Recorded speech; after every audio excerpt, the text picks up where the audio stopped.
Peut-on tuer des personnes sous prétexte qu'elles ne sont pas musulmanes?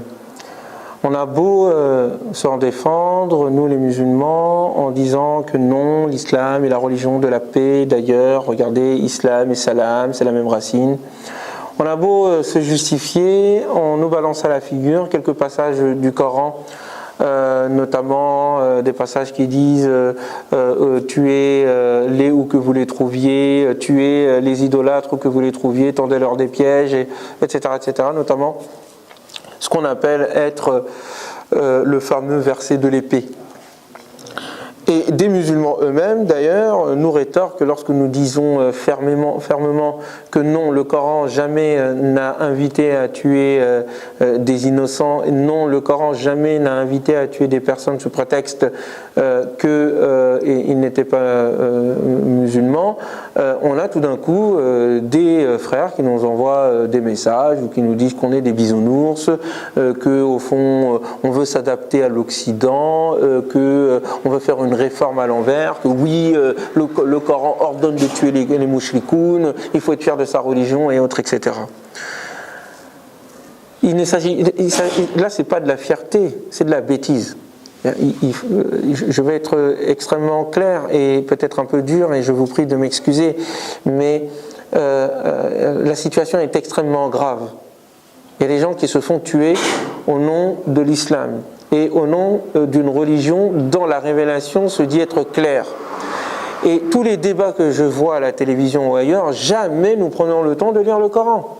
Prenons la fameuse sourate dont on parle.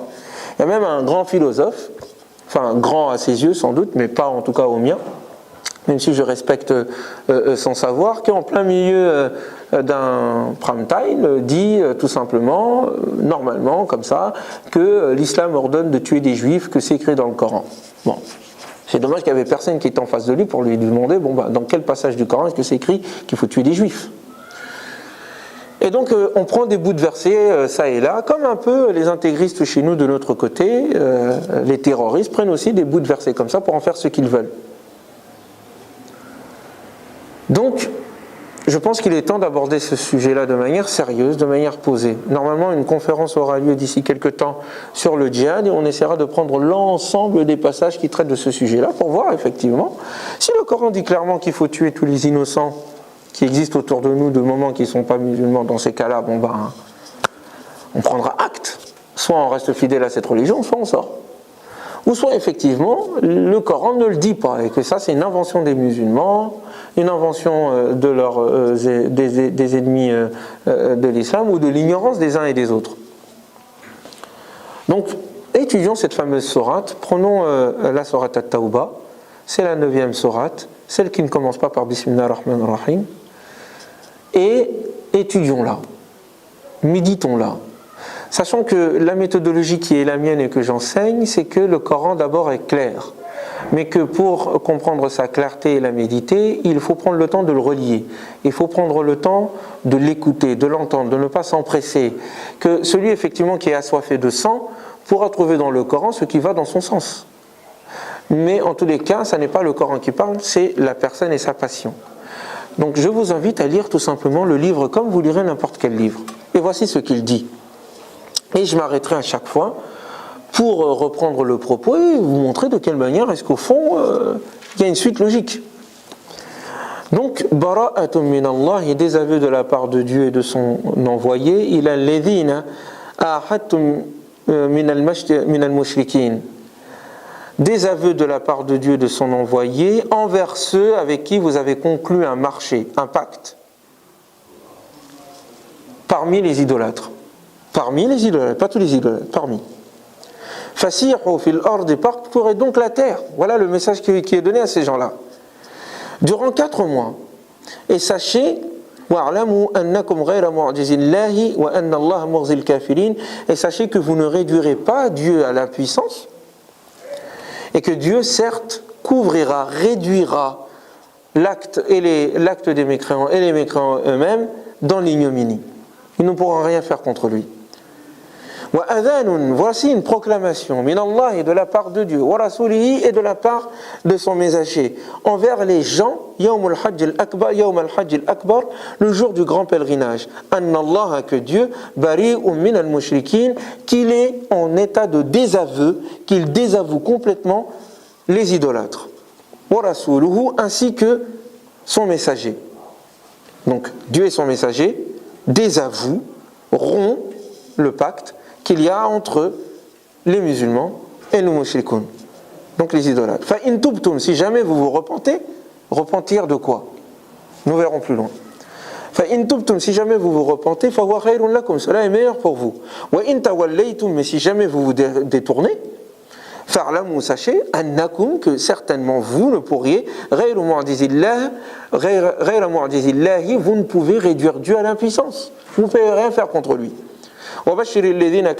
Et annonce donc la nouvelle à ceux qui dénient Dieu bi'adhabin alim, d'un châtiment douloureux. Un pacte, un désaveu, une proclamation publique sur ce désaveu. 4 mois qui sont donnés, un délai, voyagez, observez, pour que vous vous rendiez compte que vous ne pouvez rien faire contre Dieu. Mais qu'est-ce qu'ils ont fait contre Dieu? Qu'est-ce qu'ils étaient en train de faire contre Dieu? Nous allons voir plus loin. Ensuite, illa alladhina amanu, hormis ceux. Ah, il y a une exception. Oui, c'est pas tous les idolâtres. Ceux avec qui vous avez conclu un pacte, ceux-là, donnez-leur cet avertissement-là. Mais parmi eux, ceux avec qui vous avez un pacte, minal mushrikin, parmi les idolâtres, thumma lam yanqusukum, et qui ne vous ont en rien diminué, wa lam yudahiru alaykum, et qui n'ont pas cherché, qui n'ont pas soutenu une quelconque révolte contre vous, fa atimu, cela, atimu ilayhim ahdahum, allez au bout du pacte, allez au bout du contenu du pacte avec du pacte que vous avez conclu avec eux. Ila muddatihim, jusqu'à la fin du délai. Inna Allah yuhibbul muttaqin, car Dieu aime ceux qui sont pieux. D'accord.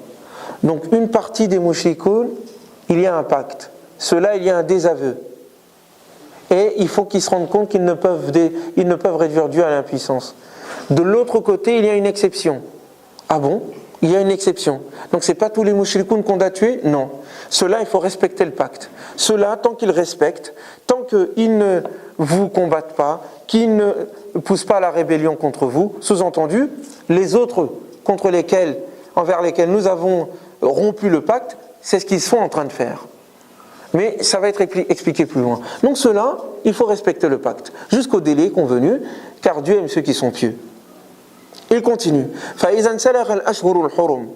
Lorsque les mois sacrés seront terminés, les mois sacrés qui sont les 4 mois de délai qu'on a donné à ces gens-là pour qu'ils voyagent sur terre et qu'ils observent les choses.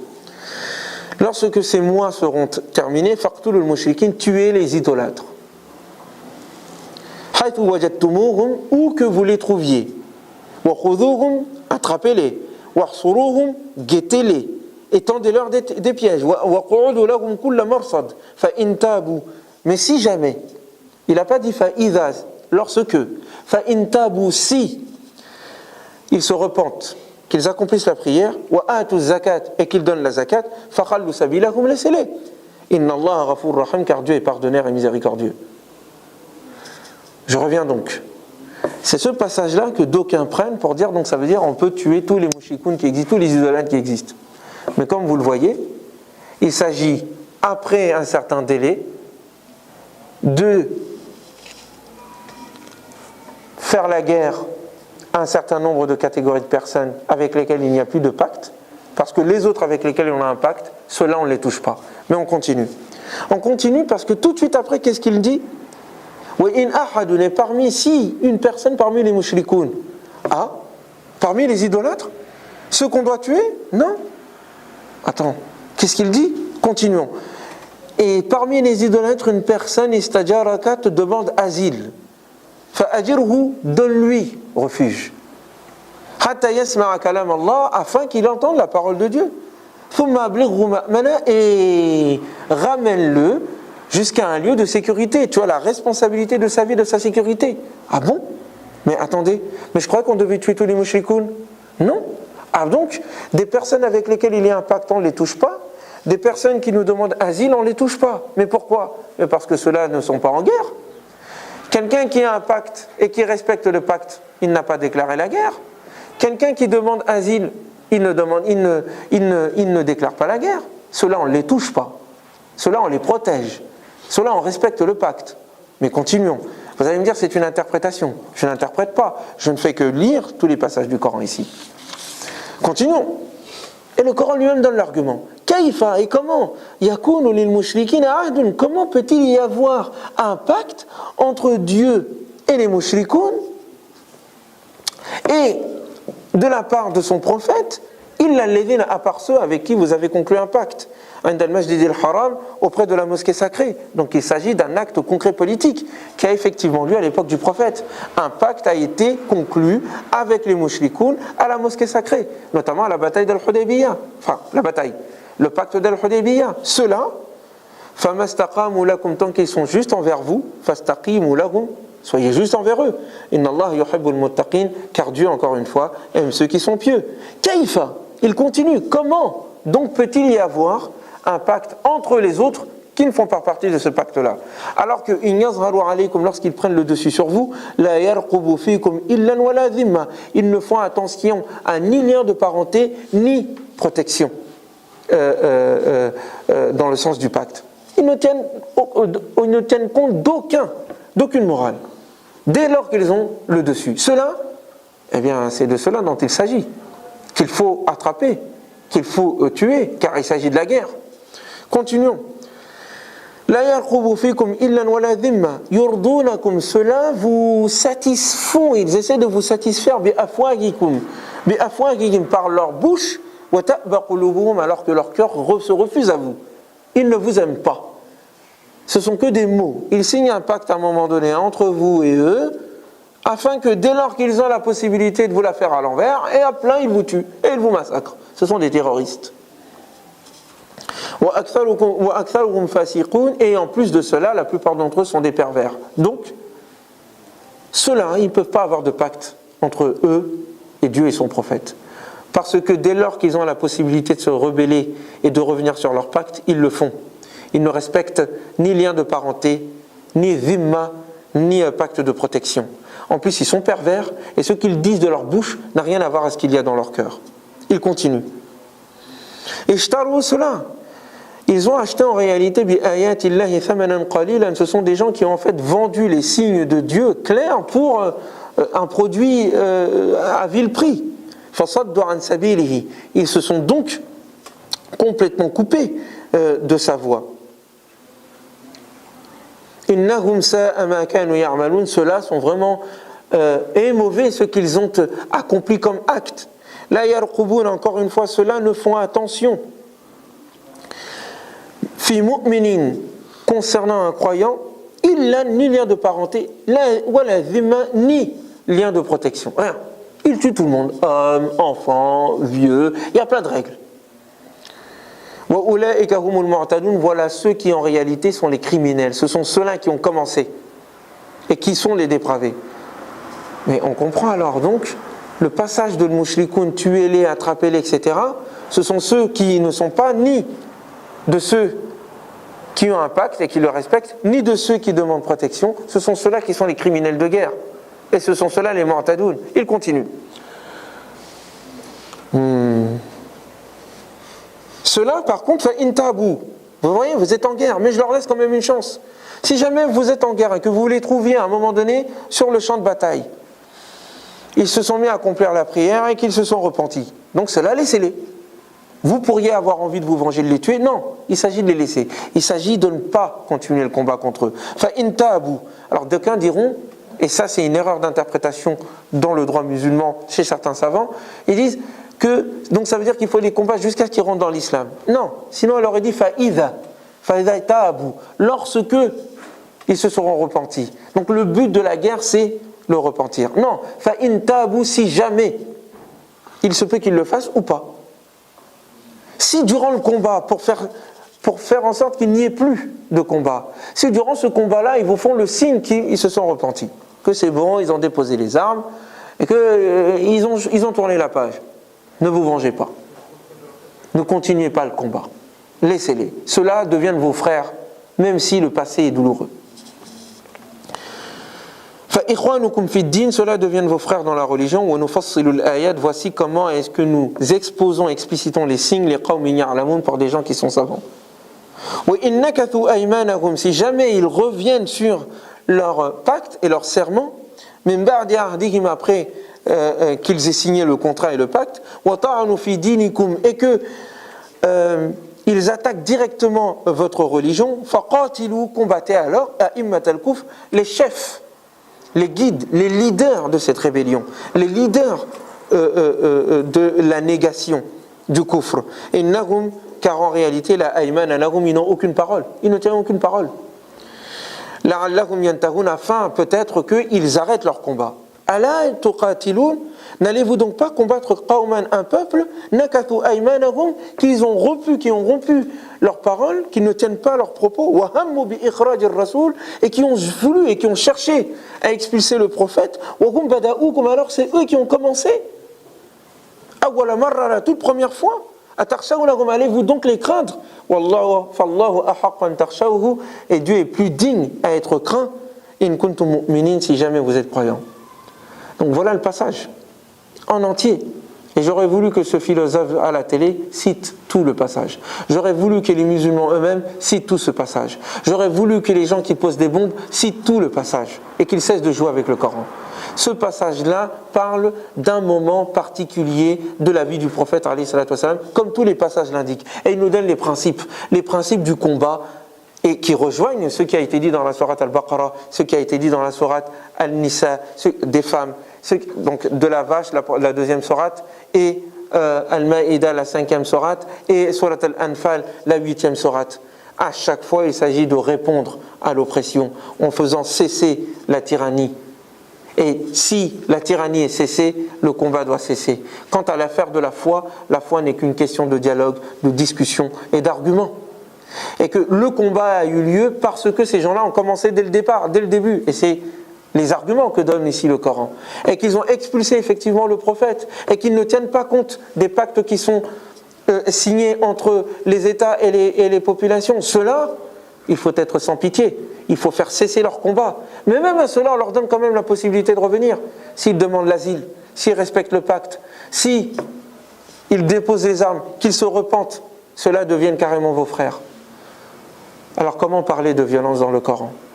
Comment parler de guerre, de terrorisme, de djihad pour forcer les gens à se convertir, alors que nous avons des passages qui sont clairement exposés, les qawmin ya'lamun, pour des gens qui savent et qui sont savantes. Il est temps que les musulmans relisent leurs livres, il est temps que les musulmans méditent le Coran, il est temps que nos savants explicitent ces passages-là du Coran à toutes les populations, et il est temps qu'ils cessent de suivre les mauvaises interprétations des anciens qui sont issus des empires, car les empires musulmans ont commis effectivement des crimes, ont utilisé le propos du djihad pour aller conquérir des peuples qui ne leur avaient rien demandé, quelquefois même faire le djihad contre des musulmans qui sont déjà croyants. Oui, ça c'est notre héritage, mais c'est par le Coran qu'il s'agit de le corriger. Ça n'est pas faire plaisir à l'Occident. Ceux qui disent ça ne connaissent pas leur religion. Ça n'est pas faire plaisir à un tel ou un tel. L'Occident n'a pas, et nous sommes des Occidentaux et nous connaissons l'histoire, les Occidentaux n'ont aucune leçon à donner au monde. Nous savons les tueries qui ont été perpétrées. Seulement, il ne s'agit pas de répondre, d'être dans la concurrence des identités, des civilisations, des gens qui ont la haine contre l'Occident. Donc, parce que l'Occident appelle à la paix, donc nous on doit appeler à la guerre. C'est stupide cette façon de voir les choses.